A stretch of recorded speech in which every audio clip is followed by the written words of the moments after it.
പ്രധാനമന്ത്രി സ്ഥാനാർത്ഥി നരേന്ദ്രമോദിയായിരിക്കുമെന്ന അഭ്യൂഹങ്ങൾക്കിടയിലാണ് ബി.ജെ.പിയോട് എത്രയും വേഗം നിലപാട് പ്രഖ്യാപിക്കാൻ ജെ.ഡി.യു ആവശ്യപ്പെട്ടത്. നരേന്ദ്രമോദിയെ പ്രധാനമന്ത്രി സ്ഥാനാർത്ഥിയാക്കിയാൽ മുന്നണി വിടുമെന്ന മുന്നറിയിപ്പും ജെ.ഡി.യു നൽകിയിരുന്നു.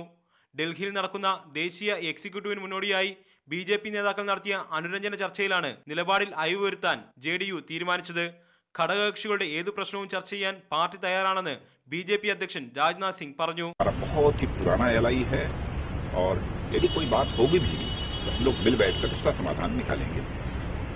डेमोक्रेसी में तो जनता को ही अवसर प्राप्त होता है, लेकिन पॉलिटिकल पार्टीज का जो एग्जिस्टेंस है, इलेक्शंस जो होते हैं उसमें पॉलिटिकल पार्टीज ही चुनाव लड़ती है. 17 വർഷമായി തുടരുന്ന സഖ്യം തകർക്കാൻ താല്പര്യമില്ല. 8 മാസത്തിനകം പ്രധാനമന്ത്രി സ്ഥാനാർത്ഥിയെ പ്രഖ്യാപിച്ചാൽ മതിയെന്നുമാണ് ജെ.ഡി.യുവിന്റെ പുതിയ നിലപാട്. ഇന്നും നാളെയുമായി നടക്കുന്ന ദേശീയ എക്സിക്യൂട്ടീവിന് ശേഷം ഇത് സംബന്ധിച്ച് പാർട്ടി കൂടുതൽ വിശദീകരണം നൽകുമെന്നാണ് കരുതുന്നത്. പ്രധാനമന്ത്രി സ്ഥാനാർത്ഥിയെ പ്രഖ്യാപിക്കുന്നതിൽ സാവകാശം നൽകിയത് ബി.ജെ.പിക്ക് ആശ്വാസമായെങ്കിലും നരേന്ദ്രമോദിയുള്ള നിലപാടിൽ ജെ.ഡി.യു ഇതുവരെയും ഒരു മാറ്റവും വരുത്തിയിട്ടില്ല. ക്യാമറമാൻ സുരേഷ് ഇരുമനത്തൊപ്പം എസ് അരുൺ ശങ്കർ, മീഡിയ 1, ഡൽഹി.